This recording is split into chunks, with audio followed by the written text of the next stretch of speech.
All right, lease purchase. That has been in the news for the simple reason. There's an article just came out. There is a task force going to be put together to examine lease purchase agreements. And this is just a waste of time and money, if you ask me. But nobody is, so I'll still give you my opinion. A provision tucked in the bipartisan infrastructure funding law calls for the formation of a truck leasing task force. Now, you may be wondering, okay, what's this truck lease purchase thing? A lot of companies, trucking companies, offer drivers a lease purchase where they can either be a company driver, drive the company truck, be, a company employee, or they can become a lease purchase and lease purchase owner-operator. And the idea is they will become an owner-operator because they're going to be leasing a truck from that trucking company. And after X amount of time, if they stay with the company, throughout the however many years it takes to pay off that truck, they will own it, bottom line. Now, granted, the majority of the drivers that get into a lease purchase never end up owning the truck. And the ones, so they're investing all this money, they're making truck payments, this and that. And when they quit the company, they go out and, well, they don't get to take their truck with them because the only way they own the truck is if they stay long enough to complete the lease purchase. And to be able to complete the lease purchase, they've got to stay employed or contracted to that trucking company. See what I mean? They never own the truck till they complete the contracted period. Now, once if they stay long enough to complete, yeah, they can, it's their truck. That's the idea anyway. But over the years, a lot of people have learned, too, that the company that they had got into the lease purchase with really never owned the truck. They were leasing the truck themselves, like through Pack Lease or whatever. Yeah, that can be a problem. There should be full disclosure on that. There should be a way for these people getting into the lease purchase to be able to check to make sure that the trucking company does have ownership. One company that comes to mind was Aero Trucking out of Tulsa. They went out of business here a few years ago. And when the dust settled, a lot of the trucks that were involved in a lease purchase, according to my understanding, were never actually owned by Aero Trucking Company. So anyway, this provision, the lease purchase provision here, and the bipartisan infrastructure funding law, signed into law on November 15th, calls for the appointment by mid-May of a wide-range task force of no more than 10 members. The DOT, in consultation with the Department of Labor, will be responsible for appointing the task force, which will include at least one rep, each from labor, owner-operators, motor carriers, consumer protection groups, consumer finance lawyers, and businesses that provide lease purchase agreements in the trucking industry, which I would think would be trucking companies maybe. The task force will ultimately send a report of its findings and recommendations to Congress. Woohoo! Let's get the DOT and DOL. The availability of owner-operators and their equipment is critical to the supply chain, but the ability of hard-working men and women choosing to own their own business is even more critical to the country and our industry. That's according to Nick Gill, if I'm pronouncing that right. If not, I apologize. He's Vice President for Workforce Policy, and here's those famous three letters, ATA, American Trucking Association. That's what he said in his statement. He said he looks forward to working with the FMCSA on ensuring a balanced task force that looks at the issue in an objective manner to make recommendations that maintain that opportunity with the appropriate safeguards. Okay. The main appropriate safeguard I could see here is some way, okay, a trucking company should not be able to enter a lease purchase with a driver, offer a truck to a lease, in a lease purchase with a driver, unless they own that truck. All right? Or have the ability to pay off that truck when should the driver stay long enough to finish the lease purchase contract. I'll tell you, most don't. Most don't. Most get into it so they can be an owner-operator, independent contractor, and learn. That's most of it. Okay, I'll get into this more in a moment. Now, obviously, you got the ATA getting involved here. You got OIDA. Norita Taylor is spokesman for OIDA. That's the Owner-Operator Independent Drivers Association. You've heard me talk about them before. We have pushed for something to be done about predatory lease purchase agreements for many years. Well, of course. While the supposed goal is for the driver to eventually own the truck and become a full-fledged owner-operator at the end of the lease, the agreements rarely end that way. We'll talk about that in a minute. The lack of oversight often leads to disastrous results for the driver. Yeah. They're not buying it. They are if they fulfill the lease, you know. Yeah. But it's not a contract where they went to the truck lot, bought a truck, and they got financed. The trucking company's not financing the truck, they're leasing the truck.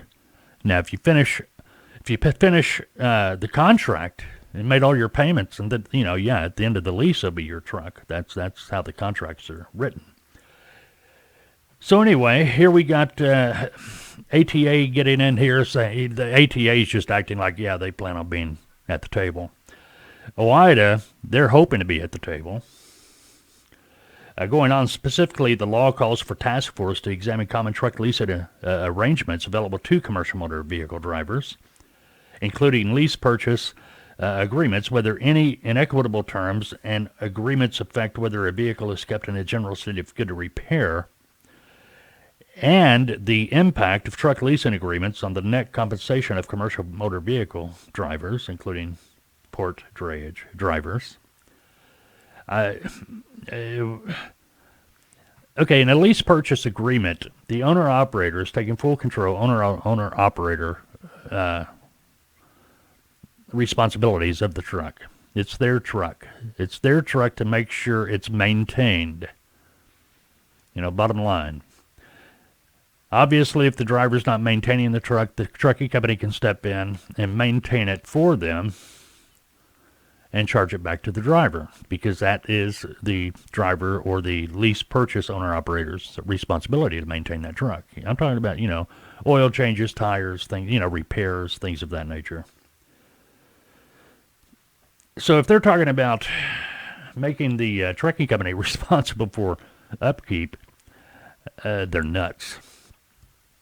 They're just nuts. I'm not gonna pay a lease purchase driver owner-operator wage for me to have to take care of that truck. The other thing, too, is base plates and insurances and things like that. Hey, if you're a lease purchase operator, congratulations. A trucking company may cover it for you, but you're going to be paying for it. It also asks the task force to determine if truck leasing agreements properly incentivize,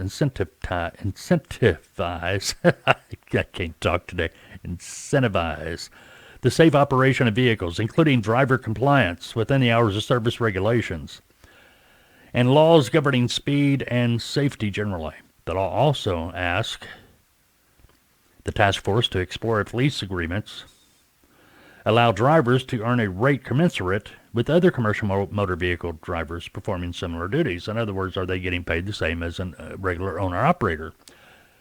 It's always been my experience, and I haven't worked for every company that has a lease purchase, but when I was in lease purchases years ago, I was an owner-operator in that company's eyes. I did a contract, a lease contract with that, did a lease purchase contract that was separate, but also did the owner-operator lease contract so I could work under their authority just like any other owner-operator was that owned their own truck. The only difference was I was buying my truck from the company through the lease purchase. And I got paid the same. I got all the benefits, everything else. Now, there may be companies out there that are not doing this. But to my experience, yeah, I was an owner-operator. Bottom line. So, I don't know. Apparently, either they don't know or they're guessing. You know what I mean? But I thought that was interesting that now they're going to get involved. Now, here's where I see a problem with this. First of all, if you're a company driver and you're thinking about, hey, becoming an owner-operator, lease purchase is a great way to get into it. Now, a lot of you are going to turn your nose up. Oh, Mike, you don't know what you're talking about. Yeah. Everybody's got an opinion. That's fine. Here's why I feel that way. A lease purchase gives somebody the opportunity to take on the responsibilities, become an independent contractor, become their own business as an owner-operator through a lease purchase without all the liability. And what I mean by that, they can walk away from it anytime they want to and will have no effect whatsoever on their credit, on anything. It won't hurt them. They can walk away. They could even go back to the company and say, hey, this lease purchase thing, being an owner-operator isn't, what it's cracked up to be. It's not for me. I want to go back to being a company driver. And more times than not, the trucking company is going to say, okay, and they'll tear up the lease. They revert back to being company driver, and they're still in the same truck more times than not. You see what I'm saying? So, but it gives the, somebody that's thinking about, they want to become an owner-operator, it gives them the opportunity, to get out there in the world and get the experience. Start learning how to operate their own trucking business. They start learning that, they got to put money back because they're going to have breakdowns. They got to be thinking ahead. They got to start thinking like a business person. The thing with me, whenever I got into a lease purchase, I never got into the lease purchase with the idea that, hey, in 3 or 4 years, I'm going to own this truck. No. 3 or 4 years driving it. I even if I did keep it and own it, I would take it and trade it in. You see what I'm saying? I mean, it's by that time, it's ready. You're ready for a new truck. 3 or 4 years, 5 years on a big truck, you're ready for a new truck if you're working that truck. Now, my thing was to get in there, get the experience, figure it out, make money. Yeah, because as an owner-operator, I was making more money. I controlled my own destiny. Yes, I had breakdowns. Yes, I had to put tires on it. Yes, I had to keep the maintenance up. But also ran it to where I could make more money. Because I was making more money, because it was me. I was controlling my destiny. And that's what a lease purchase allowed me to do. Now, a lot of times what happens, and I think I've discussed this before, is you get a young driver that get into the lease purchase, and they for whatever reason, they get upset. Something happens, dispatch, whatever, and they get upset one day and they just quit. Now I quit. And they walk away from the lease purchase. They walk away from their truck, and it hits them right then that, hey, I can't take my truck with me.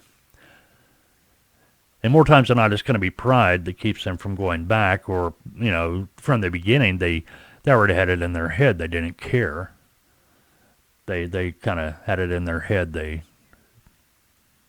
wasn't going to own that truck anyway. It was just opportunity.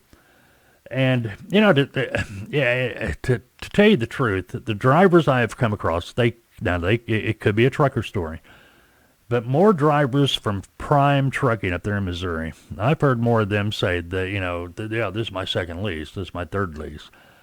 Which infers that they completed the previous leases, but it really could be that maybe they just, hey, I want to do a new lease, I want to upgrade my truck. So I don't know, but those guys up there seem to stay in it longer than other people. I know they went into had some situations, lawsuits or whatever in the past. I don't know how those worked out, but that's been a while back. So these people that were in the lease purchase, they walk away, they get mad at the trucking company because all drivers get mad at their dispatcher or trucking company at some point in time. And more times than not, they say, screw it, see you later, bye. I can get, be on another truck that afternoon, for another company. Some of them, though, I want my own truck. They liked being an owner-operator, having, their own truck. Just that sense of ownership. So they make a few phone calls, and they find out it's pretty easy to buy a truck. Not that difficult. Really not that difficult at all. So they go to the truck lot, they pick out a truck, they buy one, generally used, they get out there, now they got it in their head, nobody is going to take my truck. If I quit, the truck goes with me from here on in. All right, so they're out there. And, they get the pride of ownership, pride of being owner-operator, no lease purchase. It's their truck. If they quit, the truck goes with them. Well, during this time, they start checking and looking and seeing the load boards and things like that, and they see that rates are up there, $250, $275, $280 a mile, whatever. And they're getting $1.75, $1.50, whatever they might be getting from the company they're leased onto. And their wheels start turning. They're going down that road. And when you're behind the wheel of a truck, you got a lot of time to think. I mean, think a lot. And they're doing the math in their head. They're at the truck stop, and they've got the paper and pen out and the calculator. And, wow, I could be making a lot of money. I could use a broker for all of my loads, use a broker as a dispatcher, and there's dispatch services out there. I could use them. I could be my own trucking company. So they go out and they get their own authority, insurance, buy a trailer. It's not too hard to do all that, not too expensive. And next thing you know, they're their own trucking company using a broker 100% of the time. They're already out of business and they don't even know it yet.